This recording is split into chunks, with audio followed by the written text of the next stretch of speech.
Good evening. I'd like to welcome you to this conversation about the Scarborough Subway Extension Project. My name is Joseph Thornley, and I'm the CEO of 76 Engage, Metrolinx's public engagement partner for virtual consultation. It's my pleasure to be the moderator for this evening's event, and as such, I will aim to keep the event on time, ensure your questions are answered as clearly and completely as possible, and make sure as many questions are answered as possible. One important note, if you require closed captioning, you can see a CC symbol at the bottom of the screen that you're watching this video on right now. Just click on the CC and that will turn on closed captioning. Before we begin, we'd like to acknowledge that we are on the traditional territory of many nations, including the Anishinaabe, the Chippewa, the Haudenosaunee, and the Wendat.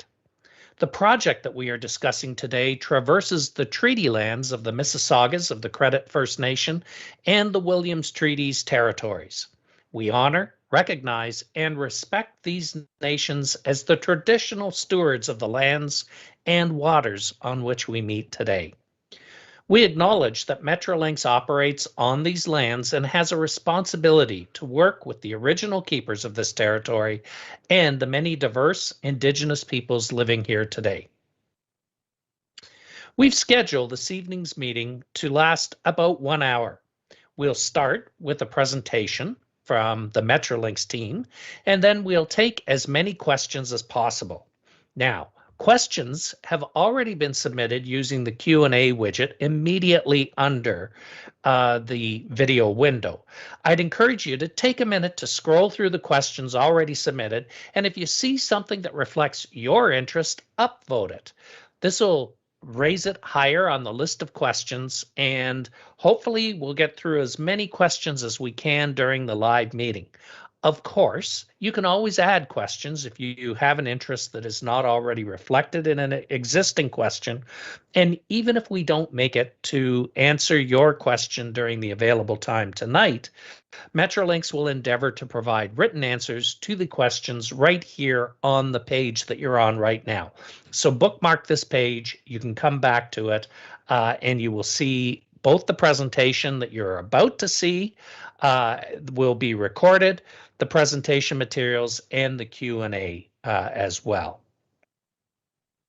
Again, if you've just joined us, this event is going to be closed captioned, so just click on the CC at the bottom of your video window and you'll be able to see the closed captioning. I'd now like to introduce our panel. With us tonight and making the presentation are Mike Hodge, program sponsor for the Scarborough Subway Extension Project, Gina Collymore, the Community Engagement Manager dedicated to the Scarborough Extension Project, and Arad Mahagag is a Senior Manager on the SSE team. Sorry, Arad. In addition, Jenny Matheru, Alessandro Leonzo, Walter Treasy are here as resource people, and you may well hear from them during the Q&A session. So welcome, Mike, Gina, Arad, Jenny, Alessandro, and Walter. Take it away, Mike.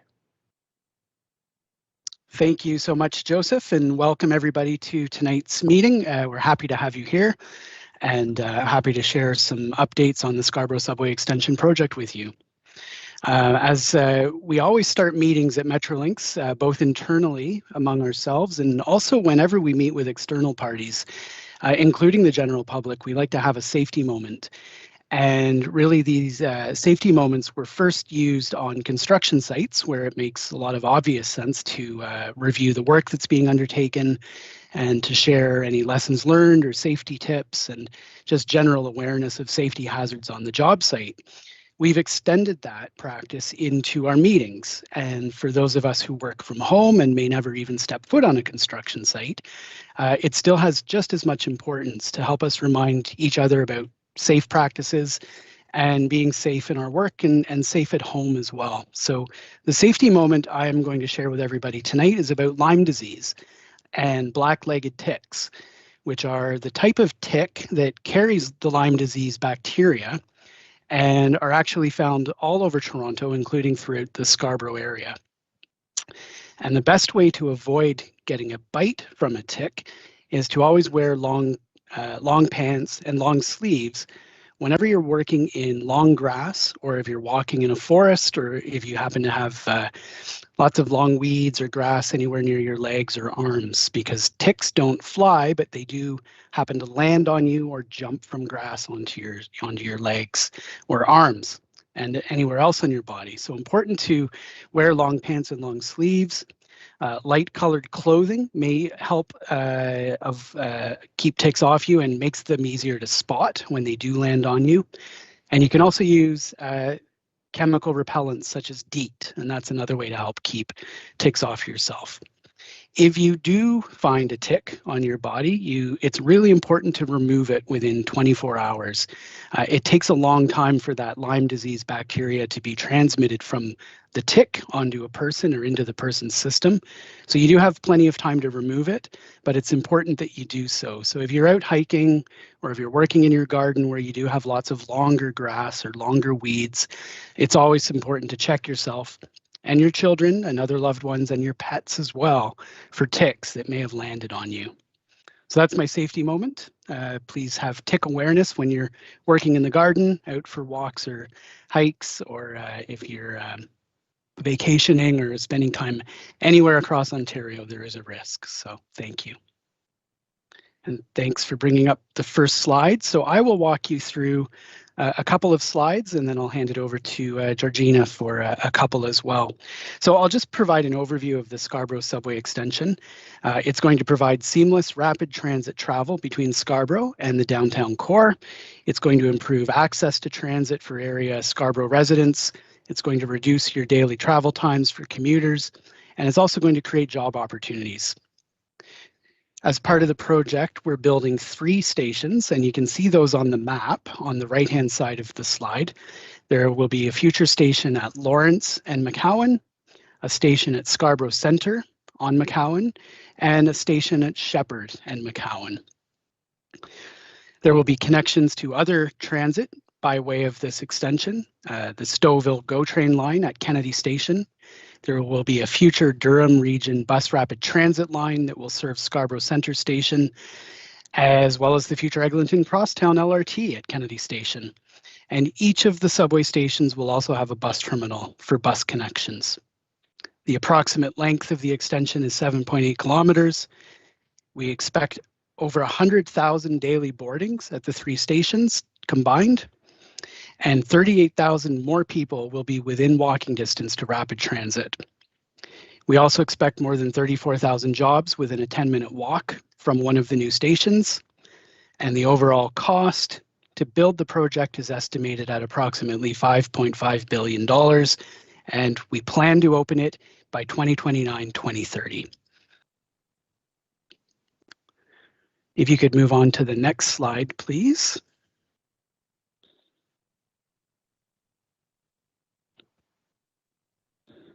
What's new? So the big news is that just last week, on May 25th, Metrolinx and Infrastructure Ontario awarded a contract to design and build the tunnel for the Scarborough subway extension to a company named Strawbag. They were originally or initially identified as our first negotiations proponent back in April, and since that time they've been active at the site of the tunnel boring machine launch shaft up at Shepherd and McCowan. We also, over the past year, have refined our construction approach to building the tunnel. So originally we had planned to build the tunnel using 2 tunnel boring machines, and they would have worked together one from the north end, one from the south end, and they would have met at the middle. Instead, we've reduced it to just the 1 TBM, and it will work from the north at Shepherd and McCowan, and it will tunnel its way down to the extraction shaft at Eglinton and Midland, while maintaining more or less the same schedule. Since early 2020, Metrolinx has completed about 120 geotechnical investigations along the corridor. So that's where we drill into the earth to test groundwater and to test soil structure that helps inform how the tunnel will be drilled.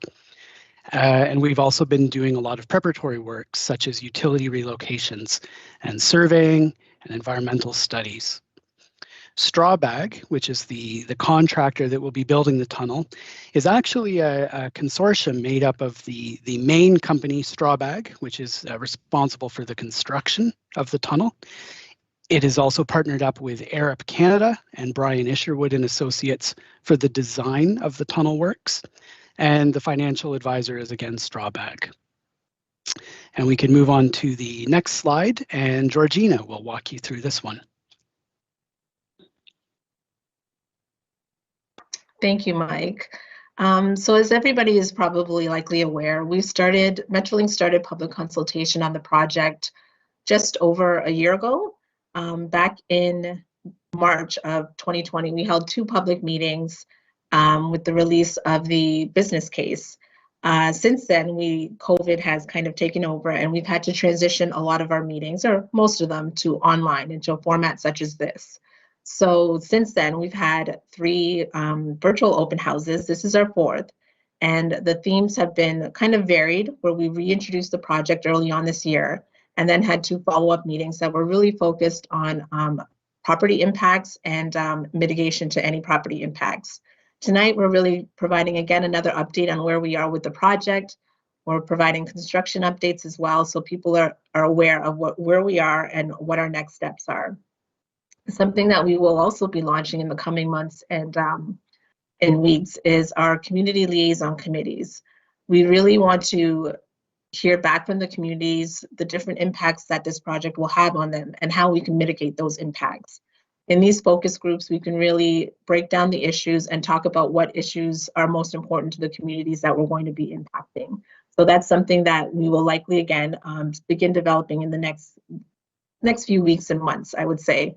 And I'd also like to say that if there are folks who are out there who are interested in joining these committees, to please reach out to the subway team. We can be reached at torontoeast@metrolinx.com. And there will be another slide at the end of the presentation. We'll have all of our contact information. So also, as like I was saying, as part of the engagement, we really like to focus on different topics. So far, we've had a themed virtual open house that focused on property. And moving forward, we'd like to target other issues that we've heard from the community. So things like traffic and traffic management plans, as well as construction mitigation plans as we move forward with some of the construction. Next slide, please. So in the last year and a half, we really heard a lot of different questions and issues from the community. Some of what we've heard, we put here on this slide here, so folks can see what our next consultation will look like and some of the themes that we would like to concentrate in our next engagements.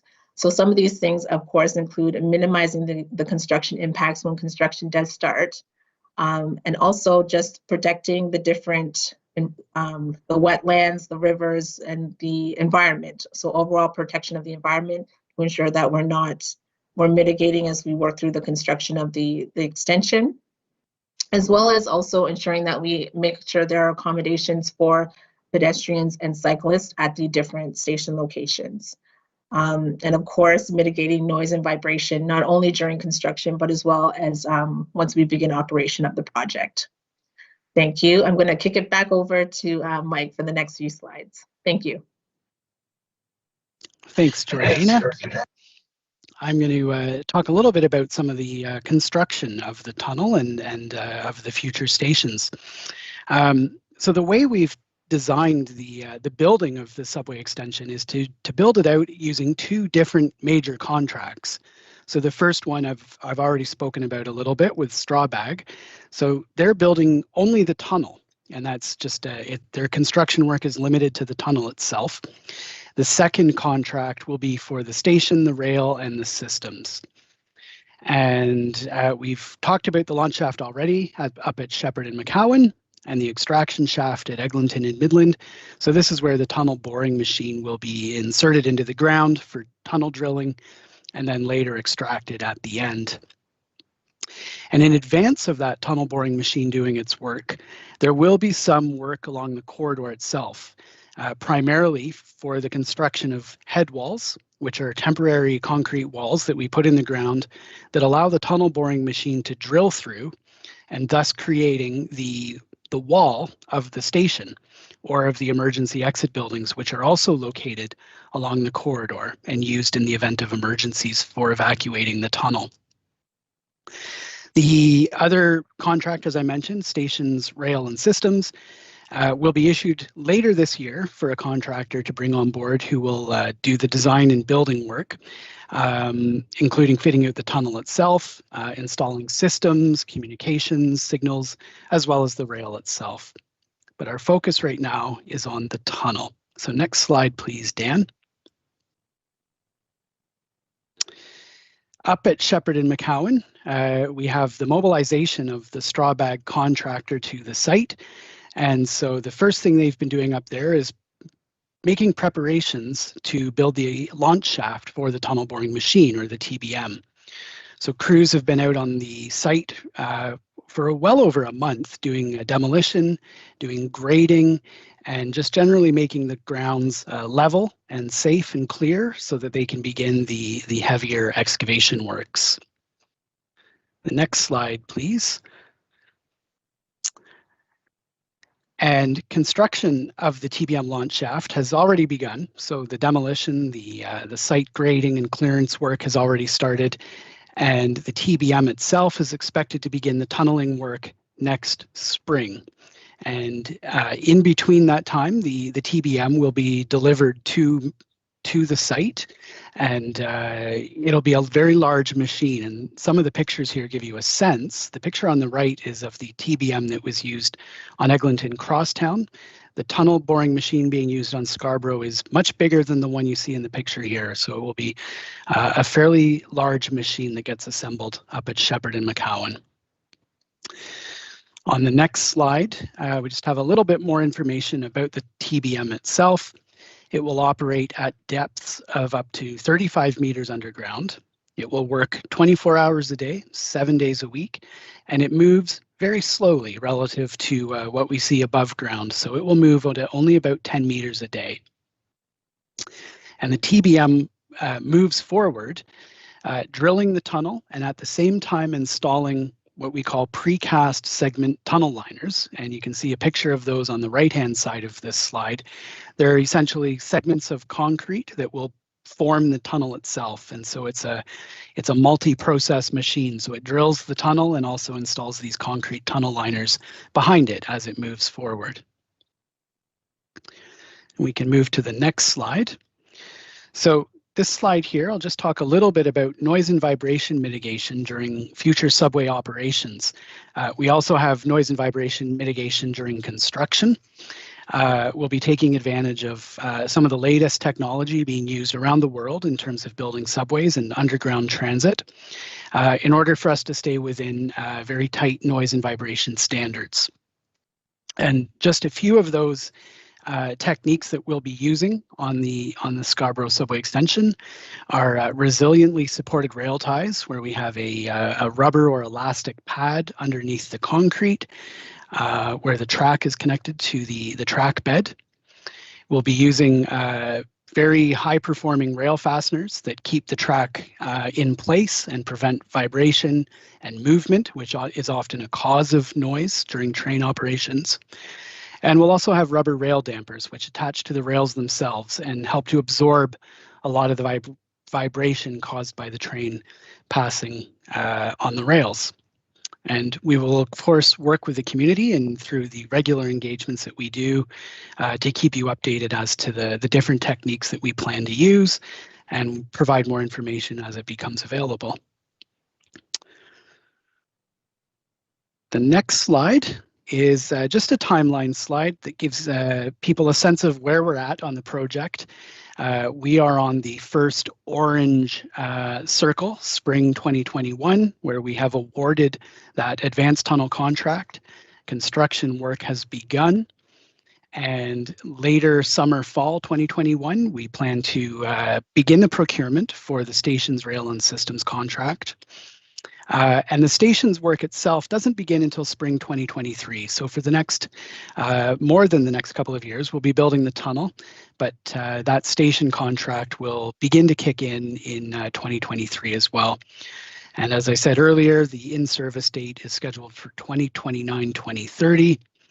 And the bottom line just shows the ongoing public engagement that we have done and that we plan to do throughout the course of this project as it gets built. And I think I will pass it back to you, Georgina, for the last slide. Yes, thank you, Mike. Great. So like Mike said, we're committed to working with the community and getting their feedback on a lot of what we're doing. So there are various methods to get in touch with us. We have email and phone number, as well as we have a weekly newsletter that we send out, a regional newsletter that has a lot of the information about upcoming engagements, construction work that may be happening along the alignment and so forth. So there are various ways to get in contact with us if you do have questions. And we encourage you to email us and call us. We're here, we want to answer your questions and we want to get your feedback. That's all, thank you. I'll hand it back over to Joseph so that we can start our questions. Well, thank you, Gina. A lot of information there. So we have about, we have almost 40 minutes left. So we should be able to get through a large number of questions. I've been watching the Q&A and the number of questions have more or less doubled during the course of the meeting. So again, if you're one of the people who's just asked a question just now, don't worry if we don't get to it in the meeting. Metrolinx will be answering questions afterwards, and our objective here is to get to the questions that seem to have the widest or greatest amount of interest in the live session. So let's start off right away with a pretty straightforward question. How long will it take for the station at McCowan and Shepherd to be completed? I think over to you, Mike.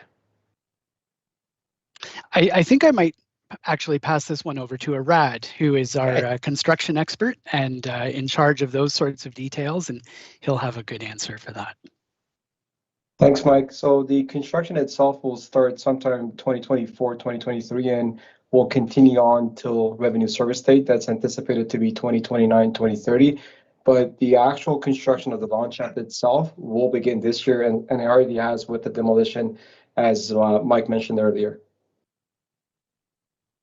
And maybe I'll take this opportunity to just add on to what Arad has said, in that the construction of the launch shaft actually is part of the station construction. So it will be a lengthy process, but we always look for efficiencies in the way we build things. And so the extraction shaft will serve double duty because it will also eventually become the station. Okay, thank you. Now we have a three-part question talking a bit more about the stations. And this is from Hayden Poon. So in three parts, first question is, how deep are each of the stations? And based on their depth, how long will it take to get to the platform level from the entrances?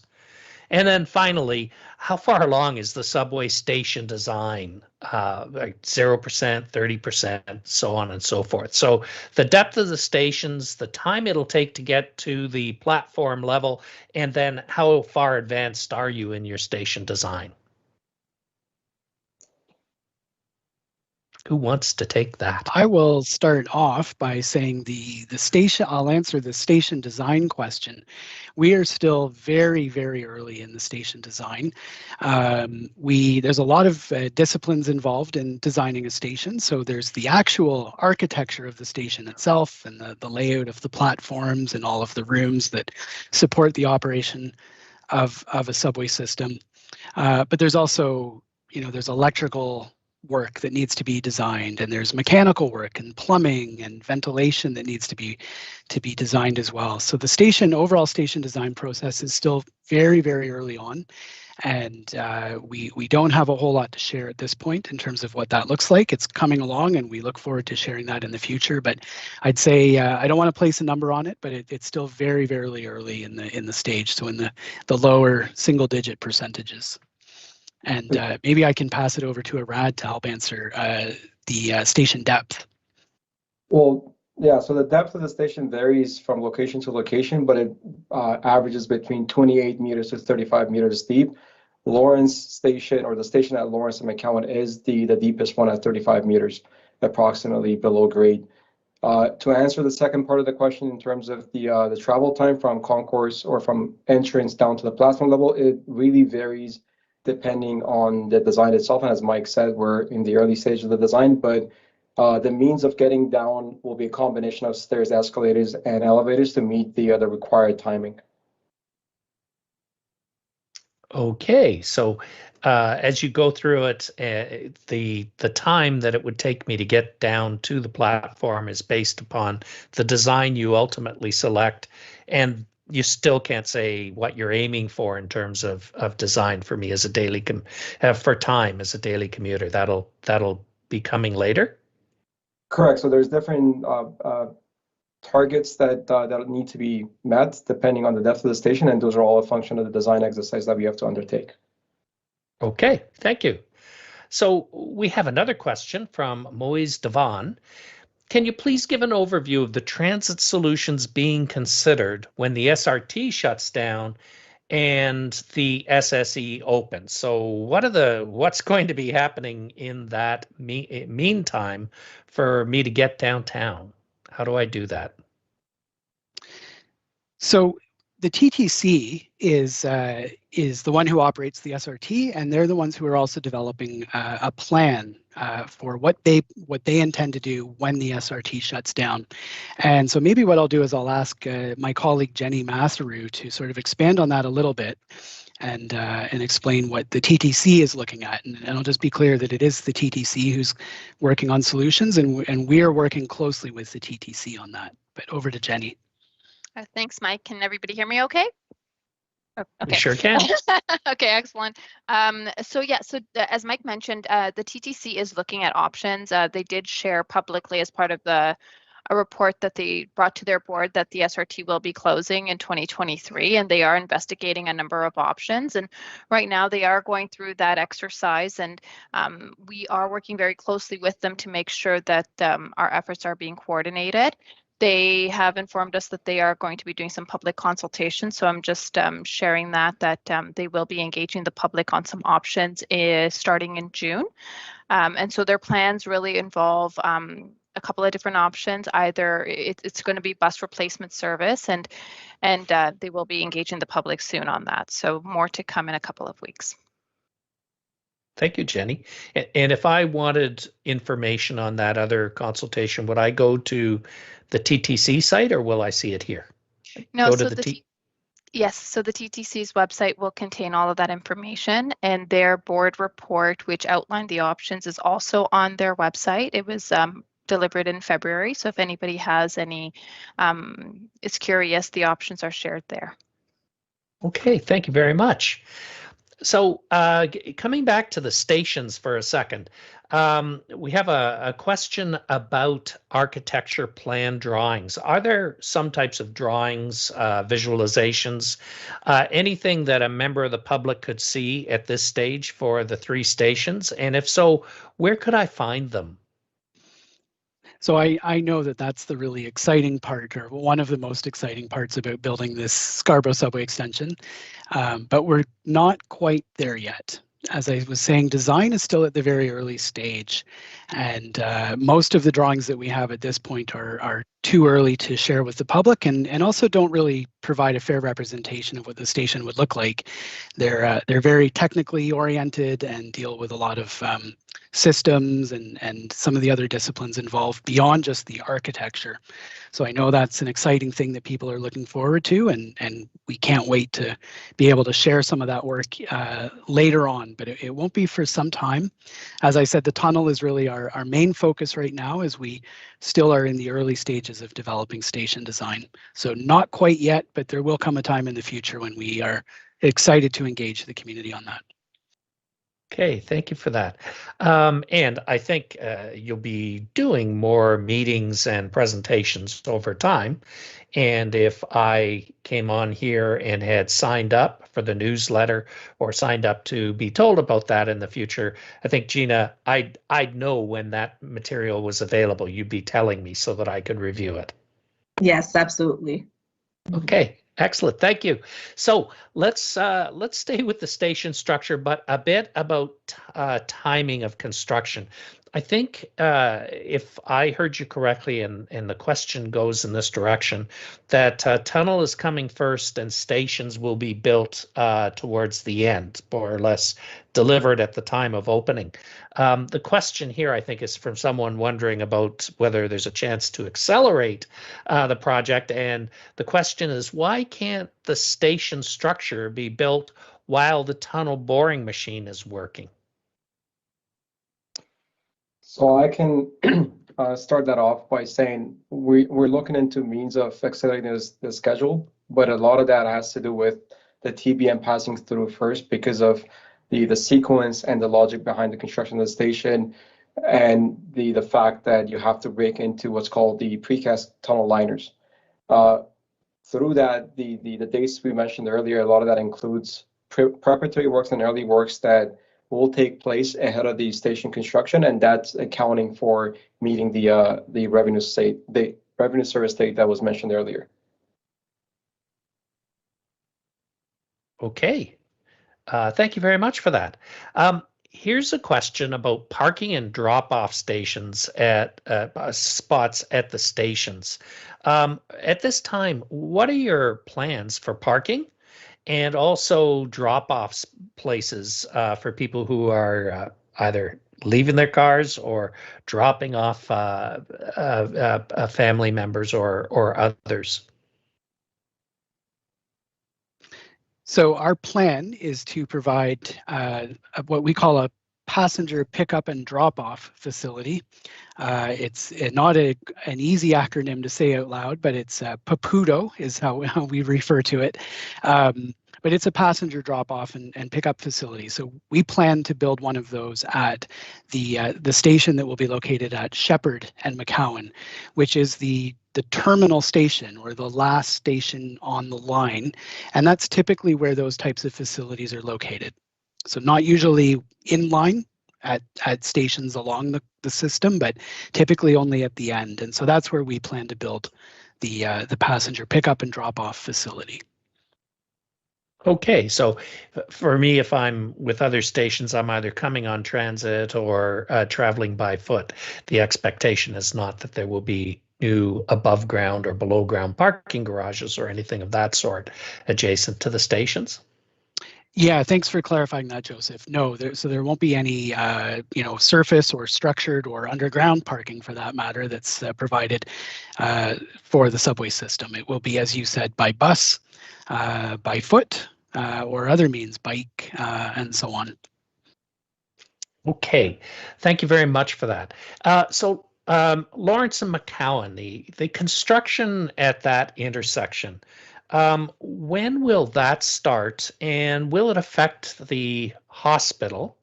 And when you do start it, will it be just daytime or will there be nighttime construction as well? So a lot of questions about construction, probably generally speaking, but aimed at that particular intersection, the hospital, and the around the clock activity. That's a great question, and so we are quite aware of the hospital's presence at that intersection, and we are working with the hospital to make sure the lines of communication are open.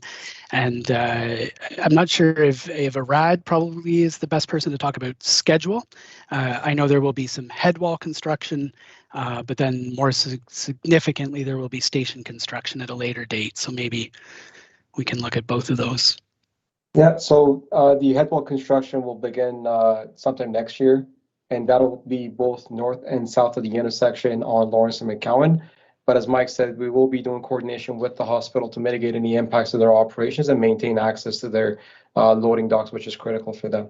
In terms of the station construction, it follows the same timing as Shepherd.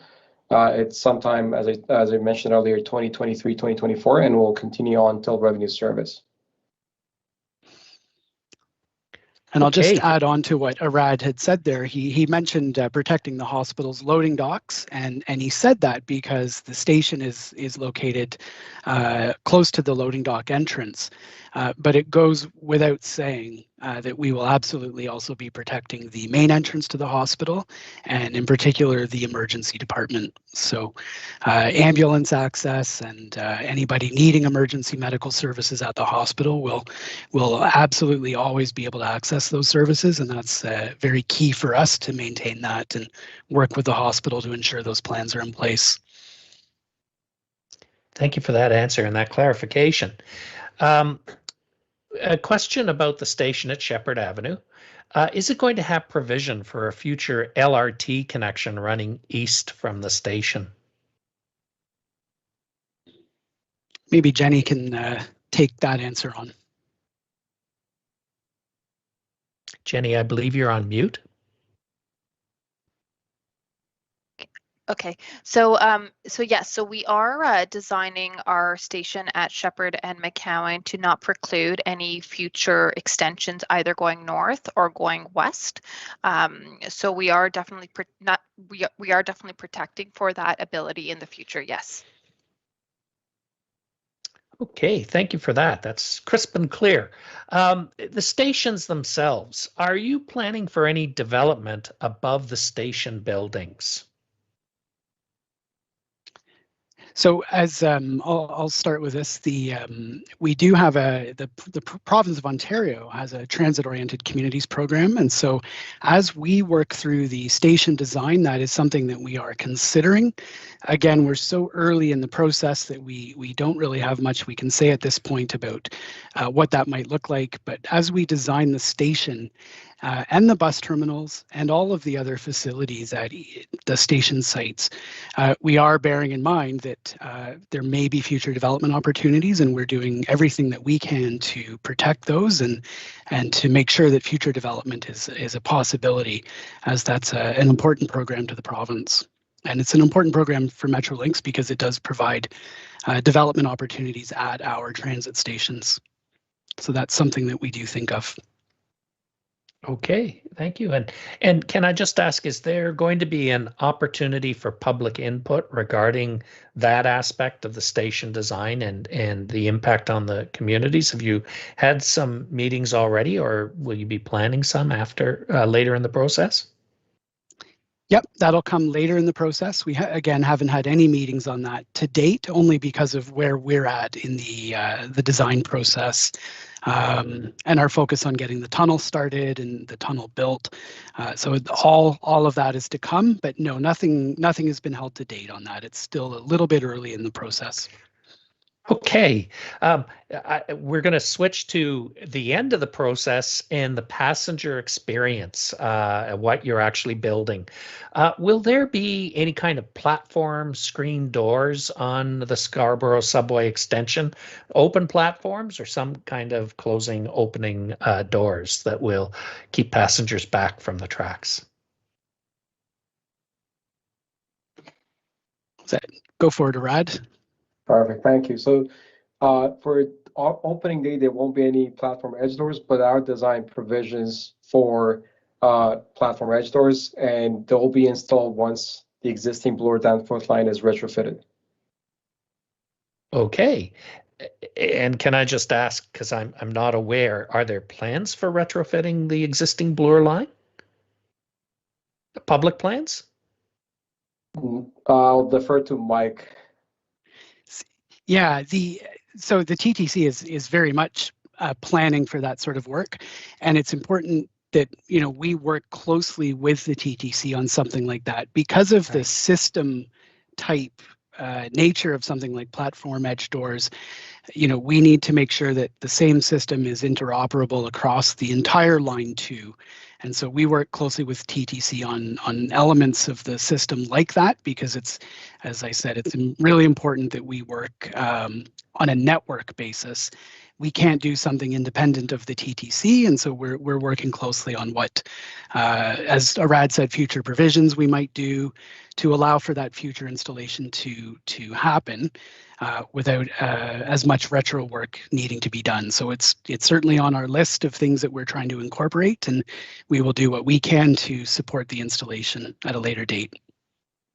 Okay, thank you. Thank you for that.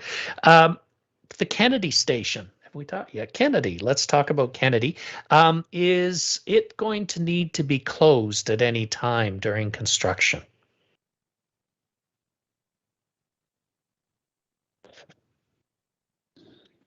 Anyone? Do you want to start with that, Jenny? Sure. So Kennedy Station, we are well aware there's lots of activity happening there right now.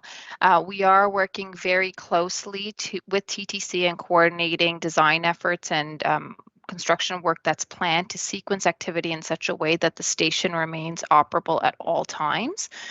There are no plans to close that station.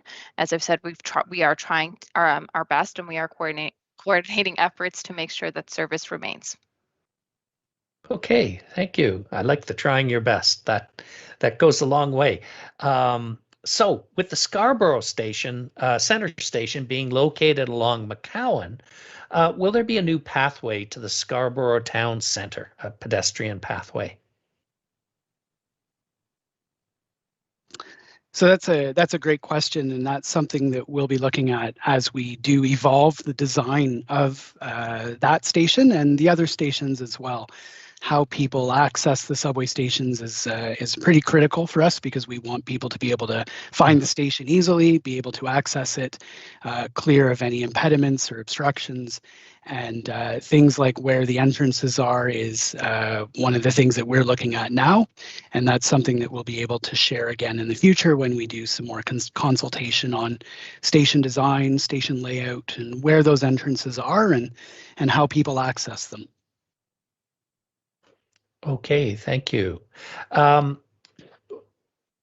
With Line 2 being extended into Scarborough, will there be new trains for the Line 2 that come along with the extension? So that's sort of in line with the question about the platform edge doors. That's something that we're working very closely with the TTC on. That's a network type issue where, again, we have to be sure that we're working in concert with the TTC. It does have procurement plans underway for fleet replacement on Line 2.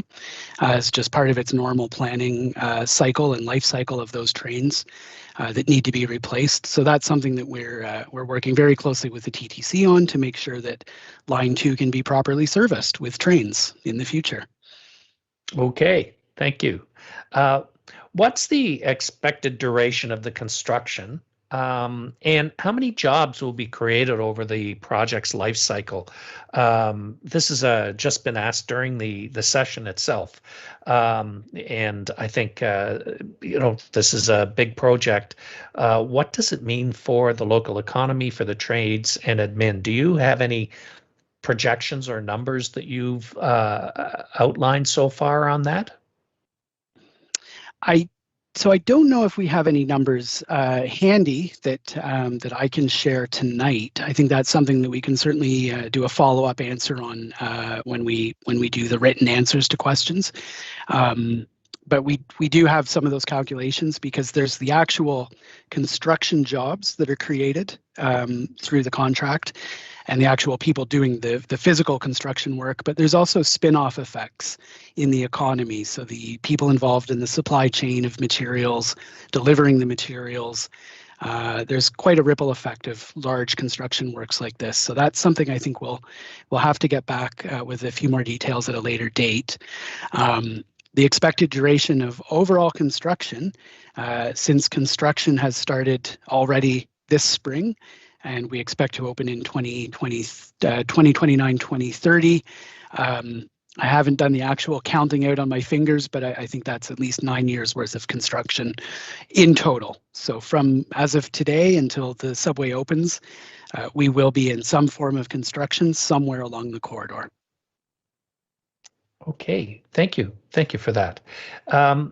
There's a general question here about what can you tell us more about the plans from the Don Mills stop to the Shepherd East extension?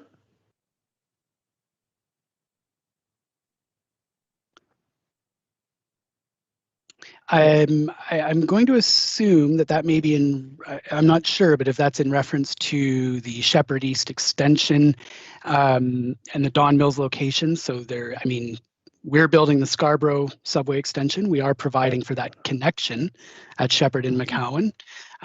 Not sure we can really have, we don't have too many details from that specific location, but the connection to the Scarborough subway extension is something we're providing or preparing for that future connection. Okay, thank you for that. Scarborough Centre and Lawrence Station. Will there be, and where will they be, new bus terminals located at those two? So they will be located, they will be co-located with typically with the main entrance to the subway station. So some of those details are still being refined as to exactly where it is, but in general terms, the bus terminal and main entrance to the subway station at Lawrence is located on the southwest corner of that intersection. And at Scarborough Centre, the tunnel itself runs directly under McCowan. And so the station will be located in the vicinity of McCowan around Progress Avenue.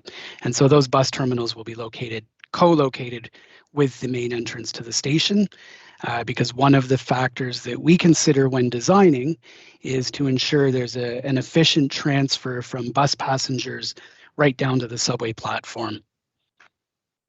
Okay, thank you.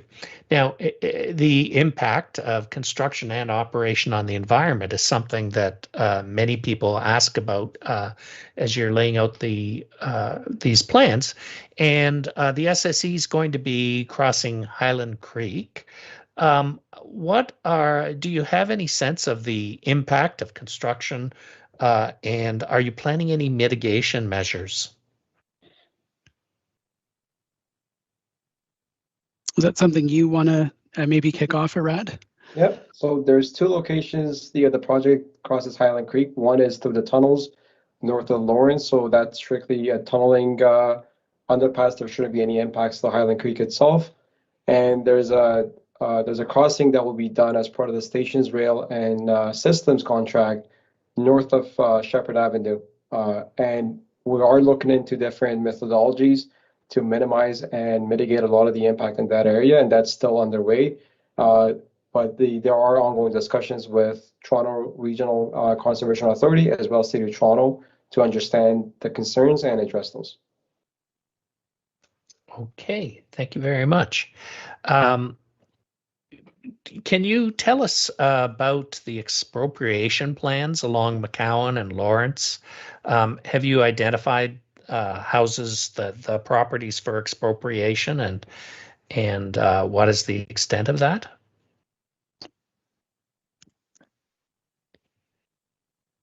Excuse me, Joseph, sorry. Okay. Give me a second.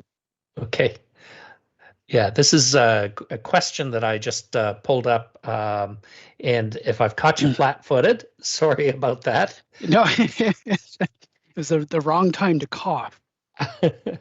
In the environmental project report that we commissioned a couple of years back now, there are diagrams in that document that do illustrate where properties are impacted in general terms. And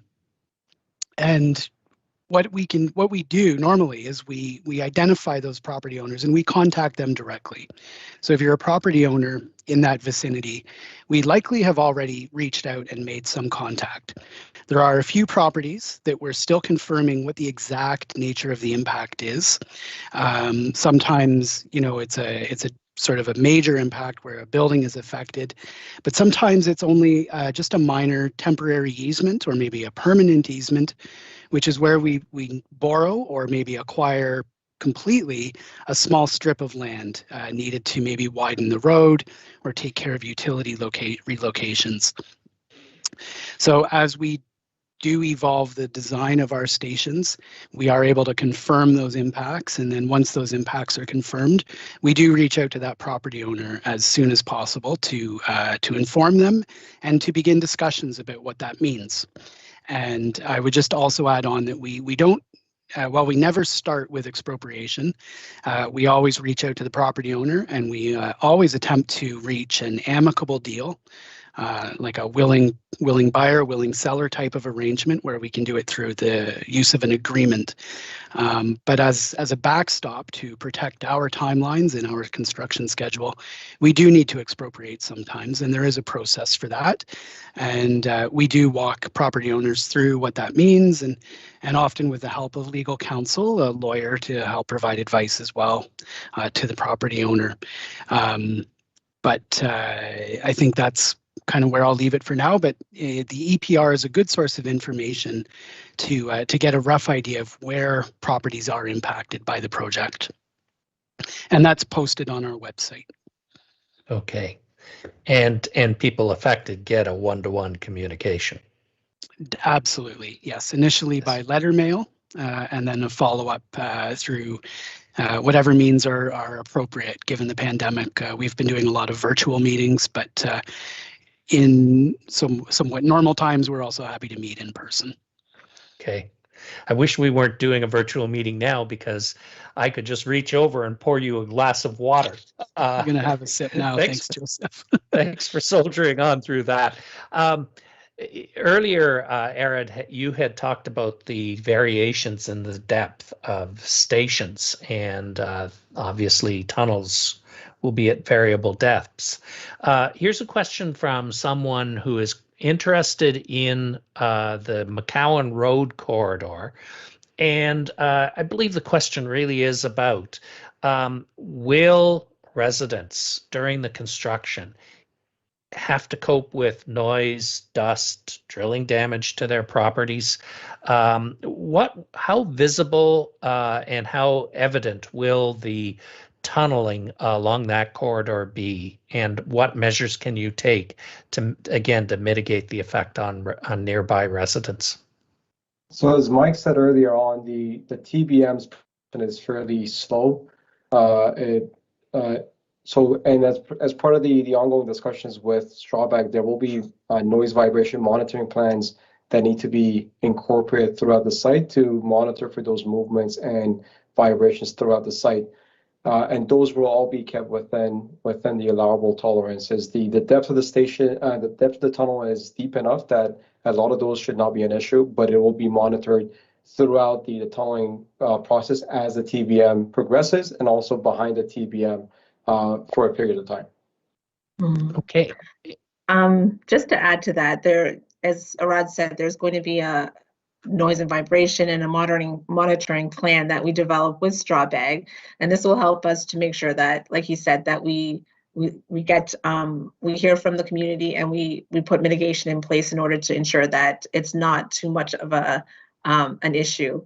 And also, as part of the community engagement team, we encourage folks that if there is an issue, when construction does start, to contact us. We have various means of contact where you can send us an email or give us a phone call, so that when that time comes and there may be too much dust or there may be too much noise, let us know, and we'll work through a plan of mitigation so that we can resolve the issue. Okay, so if I live there and I see something happening during construction, I can get in touch with you. And in fact, if for anybody who may have that concern, and if you're on this meeting right now, there is a contact us menu item, a button right at the top of the screen above the video. You can simply click on that, and there's a place for you to sign up for the updates, but there's also the email link for the team, as well as a telephone number. So if you want to take a note of that, and if you're concerned about being in touch during the project, the team is not going away, and you can reach them through those contacts. Thank you for that, Gina. Coming back to the tunnels, this is a question from Kevin. Will there be twin tunnels or just one large tunnel containing both the eastbound and the westbound tracks. What's the tunnel profile? 1 or 2 bore? Do you want to take that, Jenny? Sure. I was expecting Alessandra because she loves tunnels. It's a 10 point, it's going to be a single bore. That's the answer. Yeah, it's a single bore, 10.7 meter diameter bore. Okay. And will there be one machine on each bore? And will they travel together or No, or come back and forth? No, so it's going to be launched from the launch shaft at Shepherd and McCowan. It is going to be Right. one tunnel boring machine. It's going to start its journey north and it's going to travel south to an extraction shaft located at Eglinton and Midland.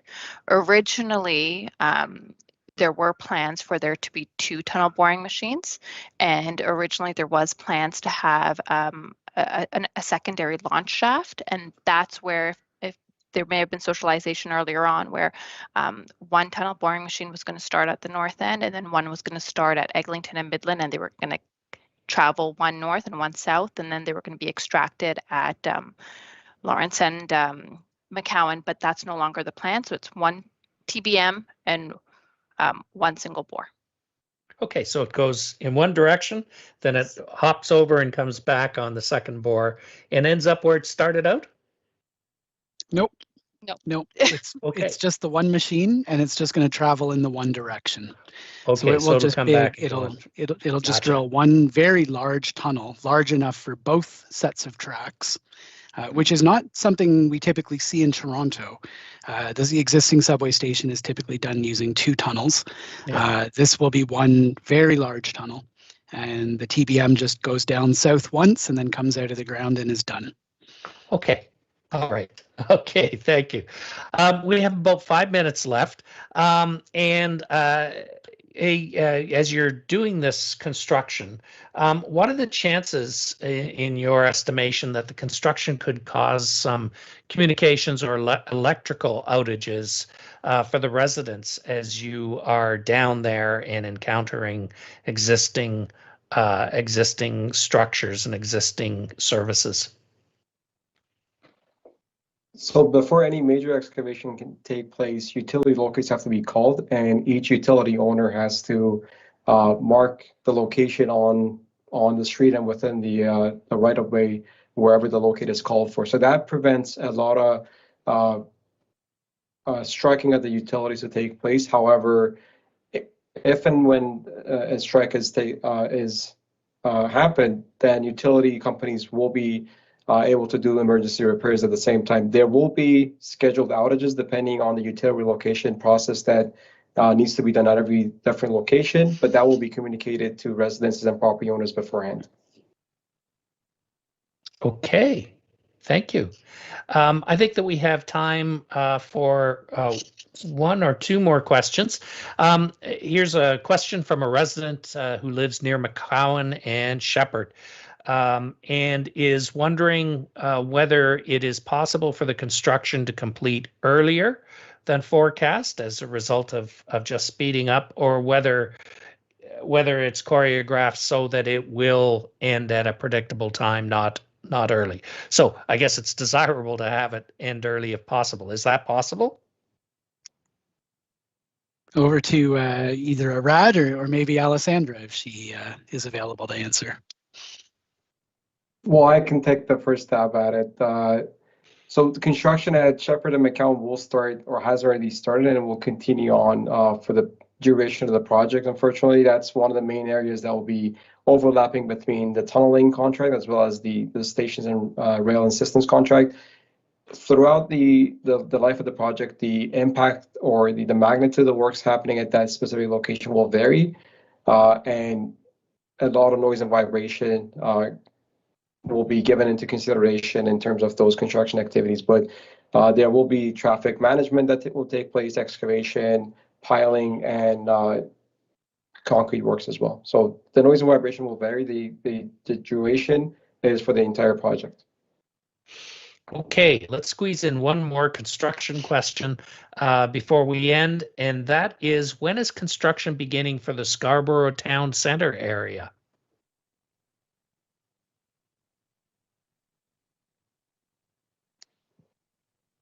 Over to you, Arad.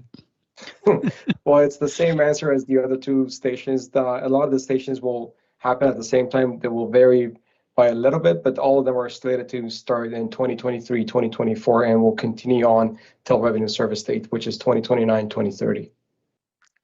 Okay, thank you. So thank you all. This is, and I take it from that last question and from these, this is a process that is going to take some time. If I understood you earlier, Gina, this is not the end of things. There will be ongoing communication, more meetings of this sort, more and different meetings as we come out of COVID.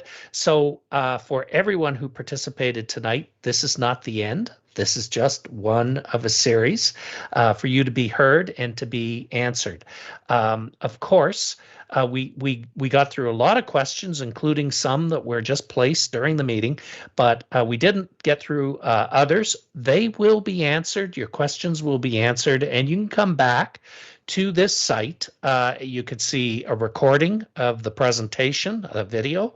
You can see the slides, and you'll be able to see the answers to the questions after a period of time.